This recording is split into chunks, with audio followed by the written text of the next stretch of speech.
Passando para a segunda parte, então, desse vídeo, a gente começa a falar do que é essa interioridade do pensamento do Freud. Então, o Freud ele vai dizer que existem aí duas partes nossas, né? Que uma é a nossa parte material, a outra é a nossa parte interior, que tal, os nossos sentimentos, as nossas emoções, a interioridade. Ele vai dividir a interioridade em dois grandes campos.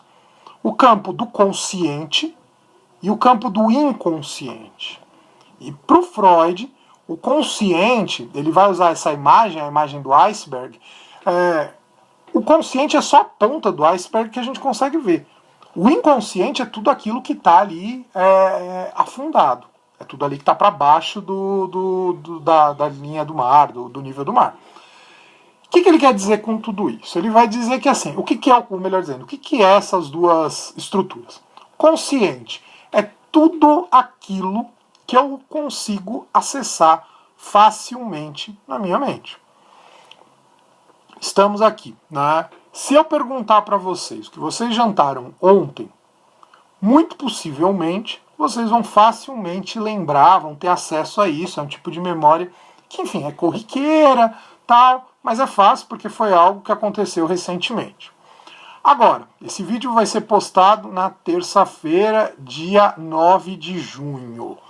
Se eu perguntar para vocês o que vocês jantaram no dia 9 de junho do ano passado, de 2019, a não ser que seja um dia especial para alguém, foi aniversário de alguém, teve uma festa muito importante, alguma coisa assim, ninguém vai lembrar o que jantou no dia 9 de junho do ano passado. Essas lembranças, né, essas memórias, essas vivências que a gente tem, que não tem lá muita importância, de acordo com o pensamento do Freud, elas não são esquecidas, elas não são apagadas, elas são arquivadas no nosso inconsciente. Então, nada do que a gente vivenciou é apagado. Nada do que a gente vivenciou é deletado da nossa mente. Só é arquivado numa pasta lá mais profunda, que a gente não acessa. Tanto que, estava falando do sonho, se a gente para pensar, às vezes coisas que acontecem corriqueiras no nosso dia a dia, coisa que aconteceu e não tem muita importância, vem à tona no sonho. Já aconteceu muitas vezes isso comigo. Aconteceu alguma coisa, sei lá, eu vi alguma coisa que eu não dei muita importância, nem tinha lá muita importância, né, mas aparece no sonho.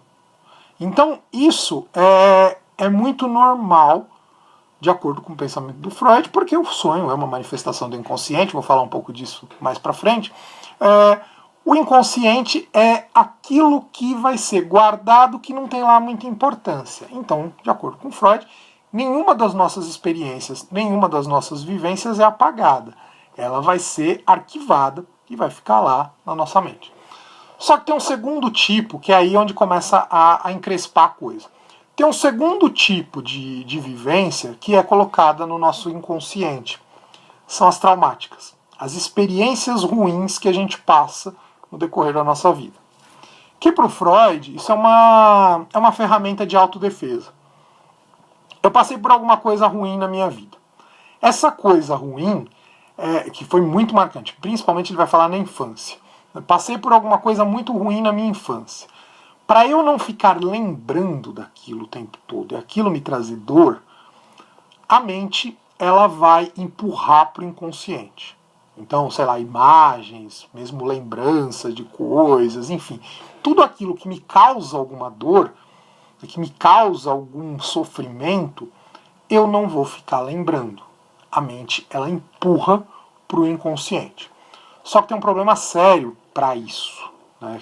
Nesse processo ele traz um problema sério, de acordo com o pensamento do Freud. Que é o quê? Aquela lembrança, ela é empurrada para lá, mas ela não deixa de incomodar. E aí é o grande problema. Porque eu começo a perceber que tem alguma coisa que me incomoda, mas eu não sei o quê. Porque não está consciente. E isso é a chave para os traumas, para as vivências ruins. O inconsciente, de acordo com o pensamento do Freud, é a ferramenta, né, o espaço aí que vai abrigar as experiências ruins que me causam algum trauma, que me causam alguma dor, que me causam algum sofrimento. e eu não sei o que é, mas eu percebo que aquilo está me causando dor. E isso vai, de alguma forma, gerando uma bola de neve, que é onde estouram os grandes traumas, as grandes surtadas. É o que o Freud falou. Foi onde o Freud descobriu que existiam lá os problemas os problemas da neurose, da histeria, os problemas que ele vai analisar. Então, ou seja, voltando no que eu falava no vídeo anterior, o problema não é psíquico, o problema não é físico, ele é psíquico. E onde está o problema psíquico? Nessas experiências vividas, nessas vivências que eu tive que foram ruins e que estão ali afundadas e mal resolvidas. Está afundado no meu inconsciente, mas está mal resolvido.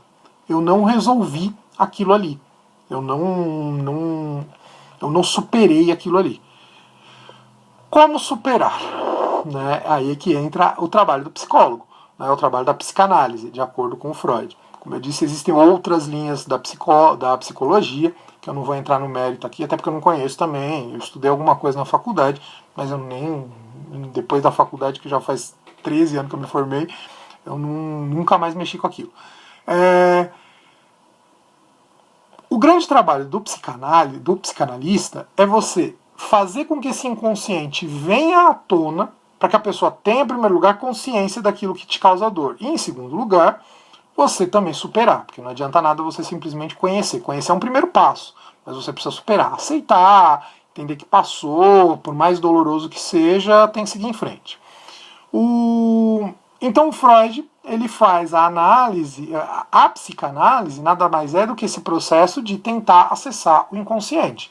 Como eu disse, num primeiro momento, o Freud tenta fazer isso a partir da hipnose. Mas na hipnose a pessoa fica muito vulnerável ao seu analista. Então Freud tenta usar outras formas. A primeira delas é a fala livre. Né?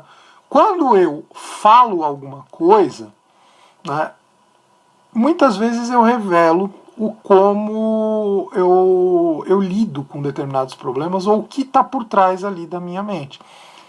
O Freud vai falar muito, por exemplo, sobre troca de palavra. O erro, de acordo com o pensamento freudiano, não é à toa. Né? Se eu troco alguma coisa, né, isso é um problema. Então, aquela velha história, né, que é muito comum, você tá lá namorando, e aí teu namorado ou tua namorada confunde o teu nome, fala o nome da ex, do ex, ou o nome de alguma outra pessoa, muitas vezes pode realmente representar que está pensando naquela outra pessoa. Isso é o que o Freud vai analisar. Óbvio, aqui eu estou dando um exemplo isoladamente, não dá pra gente dizer que todo caso trocou o nome, então não esqueceu, ainda gosta, tá? Não necessariamente. Mas é um exemplo pra gente entender. Trocar nome, né, falar uma coisa e pensar outra, tal, é um caso claro do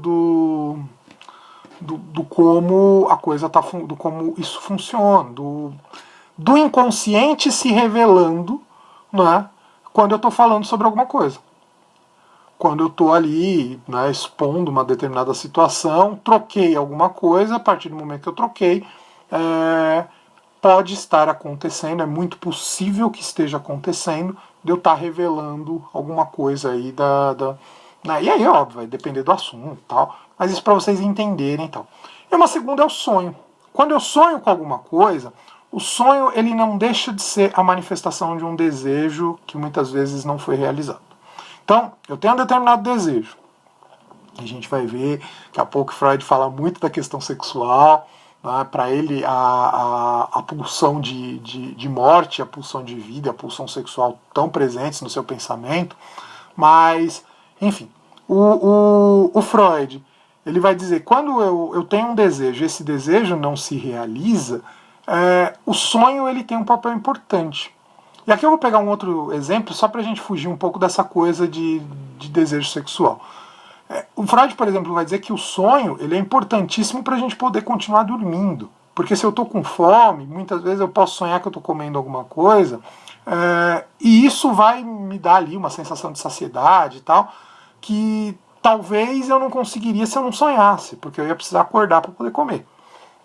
Então, isso é para a gente entender como no pensamento freudiano o inconsciente ele vai se manifestando em alguns momentos. Apesar dele estar ali e tal, meio apagado, ele está apagado, mas ele está ativo.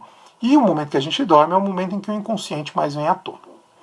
E aí, basicamente, já também terminando esse segundo vídeo, o Freud vai fazer a divisão da nossa interioridade em 3 partes, né? O id, o ego e o superego. O que é o id? O id seria o nosso lado mais animal, né?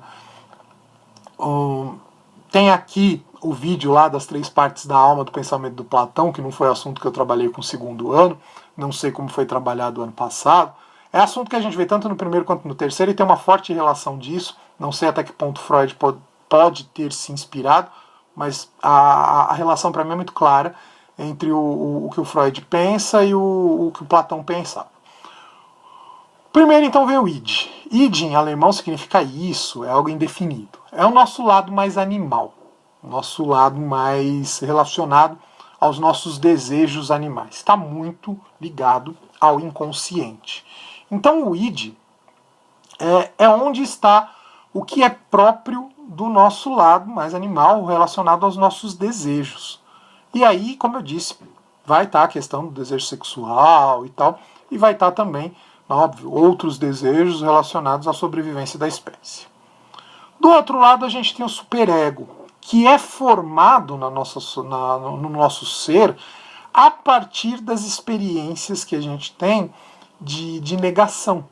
Porque assim, o id é nosso lado mais animal, é nosso lado mais instintivo.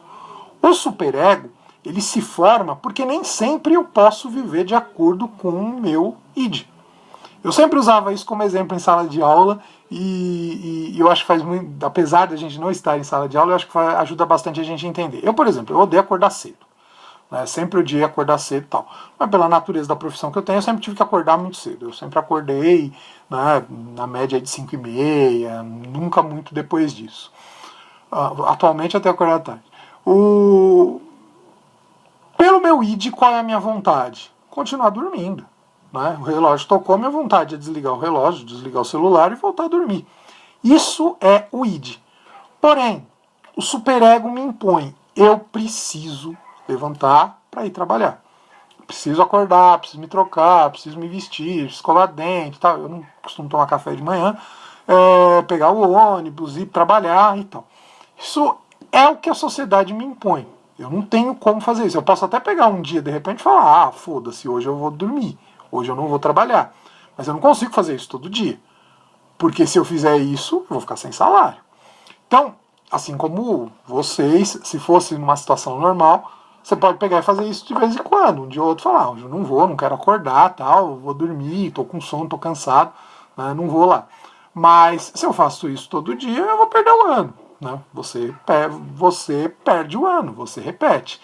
Então, esse é um exemplo para a gente entender como existem desejos, né? Existem necessidades que o corpo impõe, que vêm do id, do nosso lado irracional, do nosso lado animal, e o superego é aquilo que a sociedade coloca como certo ou errado. Que muitas vezes eu sou obrigado a deixar de lado o meu id, aliás, na maioria das vezes eu sou obrigado a deixar de lado o meu id para seguir o que o superego está colocando para mim. É isso. Né? Então, o superego me diz que não, o id me diz que sim, e aí entra a terceira parte, que é o ego. O ego é o centro de controle, é o que vai definir o que eu vou fazer. Se eu vou seguir o id ou se eu vou seguir o superego. Tem momentos que eu tenho total liberdade para seguir meu id. Num fim de semana, usando o exemplo aí de dormir, num fim de semana, quero dormir até mais tarde. Pronto, não preciso acordar mais cedo. Vou dormir até, 3 horas da tarde. Nada me impede. Não tenho nada para fazer, nada me impede. Agora, a maioria do tempo, eu tenho que viver seguindo aquilo que o superego me coloca. É o que o Freud vai colocar, que é o mal-estar na civilização, o mal-estar na cultura, é uma obra dele. Que basicamente o que ele vai trabalhar é isso. Eu tenho um lado animal, mas eu não posso viver só pelo lado animal. E aqui eu sempre costumo usar um outro exemplo. Pensem na questão do desejo sexual mesmo. Né? Usei o exemplo do dormir, que é muito tranquilo, tal, mas vamos pensar no desejo sexual. O desejo sexual é natural. Eu vejo uma pessoa, e aí vai do desejo de cada um, eu vejo uma pessoa, no meu caso, do outro sexo, se a pessoa for atraente para mim, eu vou ter desejo sexual por ela. Agora, se a pessoa não quer nada comigo, eu vou poder ter alguma coisa com ela? Se você pega um estuprador, ele vai agir pelo id. Ele está deixando de lado o superego. Uma pessoa que segura, que refreia seu desejo sexual, que percebe que não tem como realizar aquilo, ele está seguindo o superego. E aqui é um momento que, se a gente for parar para pensar, o ideal seria que todos seguissem o superego. Para a gente entender como existe uma tensão a todo momento. E é exatamente essa tensão que forma o nosso ser. E aí eu vou trabalhar essa terceira parte lá essa última parte, melhor dizendo, no terceiro vídeo para encerrar o pensamento freudiano. Okay?